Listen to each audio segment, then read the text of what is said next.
가운데 가슴뼈가 다른 분들에 비해서 조금 더 튀어나와 있고 유두의 위치가 좀 벌어져 있는 경우, 새가슴은 가슴 골이 잘 안 생겨요. 이게 거꾸로 오목하게 들어가 있는 경우도 있어요. 이거는 너무 붙어서 문제예요. 오늘의 나닥은 나다! 성형외과 전문의 황동현입니다. 가슴 성형 보형물 넣으면 끝이라고 생각하시죠? 절대 아닙니다. 보형물 정말 잘 넣어야 합니다. 내가 가진 조건에 맞게 잘. 가슴 모양별로 수술 방법이 다르다? 당연히 다릅니다. 가슴 모양은 얼굴 모양만큼이나 굉장히 다른 모양을 갖고 있어요. 얼굴 수술을 할 때 당연히 생각하시죠. 피부의 늘어짐이 다르면 수술 방법이 달라지고, 코에 있어서도 매부리가 없냐, 코가 휘어있냐 이런 거에 따라서 수술 방법이 달라지니까 가슴 성형을 하는데도 당연히 달라집니다. 흉곽의 모양, 흉곽의 넓이, 유두 유륜의 크기나 위치, 발육의 정도에 따라서 수술 방법이 모두가 다릅니다. 따라서 당연히 가슴 모양이 다르면 수술 방법도 달라지는 거고, 최적의 방법을 찾아서 수술을 해야 됩니다. 가슴 모양별로 수술법이 어떻게 다른지 제가 지금부터 알려드리겠습니다. 한국 사람들 대부분이 여기에 속하실 거예요. 작고 마른 가슴. 가슴 성형법은 대흉근이라는 근육을 기준으로 해서 근육 위에 넣냐 아래쪽에 넣냐 이렇게 나뉘는데요. 한국 사람들은 대부분 피하지방층이 두껍지 않고 유선 조직이 거의 발달되어 있지 않아서 대흉근이라는 근육을 활용해서 수술하는 게 가장 좋습니다. 듀얼 플레인,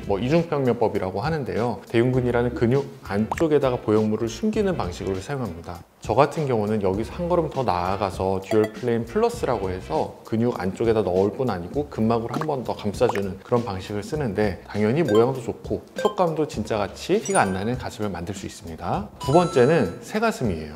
가운데 가슴뼈가 다른 분들에 비해서 조금 더 튀어나와 있고 유두의 위치가 좀 벌어져 있는 경우, 새가슴은 가슴 골이 잘 안 생겨요. 가운데 뼈가 튀어나와 있고 유두가 원래부터 벌어져 있으니까. 그래서 이럴 때는 우리가 수술을 함에 있어서 가슴골 방리를 일반적인 경우보다 조금 더 가까이 방리를 해줘야 되고요. 필요에 따라서는 보형물과 보형물 간의 거리가 충분히 가까워지지 않기 때문에 가슴골 부위에다가 지방 이식 같은 거를 같이 병행할 수 있습니다. 이렇게 해야지 새가슴 티가 나지 않는 아주 예쁜 가슴골을 만들 수가 있습니다. 새가슴의 정반대말인데 흔하지는 않아요. 오목가슴이라고도 있어요. 이게 거꾸로 오목하게 들어가 있는 경우도 있어요. 가슴골이 아까는 모이지 않아서 어떻게 하면 더 모을 수 있을까, 지방 이식을 더하기도 하고 그러는데 이거는 너무 붙어서 문제예요. 그래서 너무 붙지 않게 하기 위해서 가슴골 방리를 최소화하는 식으로 해서 수술을 하고요. 수술 후에 회복 과정에 있어서도 가슴골이 잘 붙지 않도록 보정 속옷으로 좀 멀리 떨어지게 하는 방식을 사용을 합니다. 다음으로는 짝가슴, 비대칭 가슴이에요.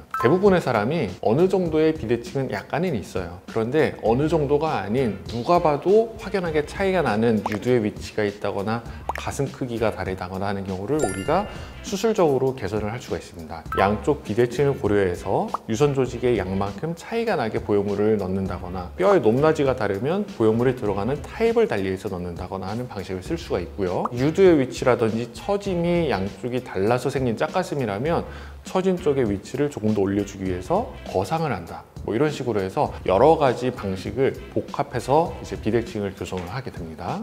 그리고 마지막으로는 처진 가슴이에요. 젊은 분들은 그렇게 처진 가슴 때문에 고민하는 분들이 많지 않은데 30대가 넘어갔다거나 아니면 출산 모유수유를 겪으면 대부분의 이제 처진 가슴이 생기게 됩니다. 처진 가슴은 어떻게 수술하냐면, 절개법에 있어서 밑선 절개를 사용을 한다든지, 보형물을 삽입하는 데 있어서 공간 방리를 근육 위쪽, 근막 아래쪽 이런 식으로 수술을 한다든지, 거상 수술을 병행해 가지고 수술하는 식으로 해서 처진 가슴을 교정하는 방법이 있습니다. 처진 정도가 조금 처졌냐 많이 처졌냐에 따라서 수술 방법이 굉장히 넓어지기 때문에 제가 다음에 따로 시간을 내서 한 번 더 말씀드리도록 하겠습니다. 수술하기 어려운 가슴, 수술하기 쉬운 가슴. 수술하기 쉬운 가슴은 일반적인 한국 여성분들이 갖고 있는 특징을 갖고 있는 가슴이라고 할 수 있죠. 흉곽의 크기가 크지 않고 피부가 얇고 피하지방층이 두껍지 않은 경우, 대칭성에 있어서는 일반적인 비대칭이 있는 경우는 수술하기가 어렵지가 않습니다. 반면에 수술하기 어려운 가슴은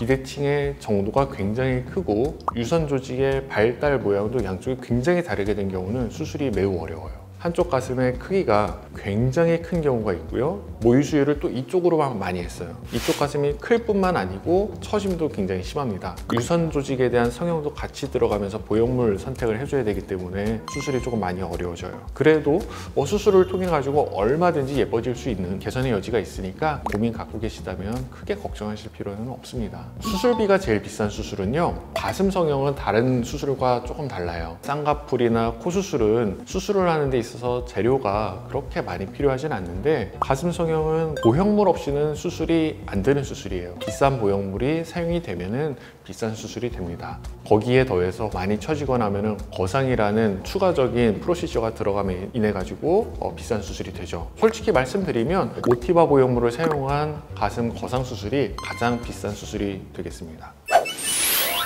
가슴 모양별로 수술 방법이 달라지는 부분에 대해서 하나하나 좀 짚어드리면서 설명을 드렸는데요. 스스로 생각하기에 짝가슴이 심하다? 실제로는 그렇지 않을 수도 있고요. 내가 보기에 비대칭이 심하다. 모두 다 갖고 있는 일반적인 비대칭일 수도 있어요. 가슴 수술 전문가를 찾아가서 상담을 받아보시면 대부분은 쉽게 예뻐질 수 있으실 거고요. 만에 하나 내가 어려운 케이스라고 하더라도 저같이 실력 있는 전문의 선생님 만나시면 좋은 결과를 얻으실 수 있을 겁니다. 더 궁금하신 부분 있으면 댓글로 물어봐 주시면 제가 또 친절하게 답변 드리도록 하겠습니다. 오늘의 나닥 황동현이었습니다.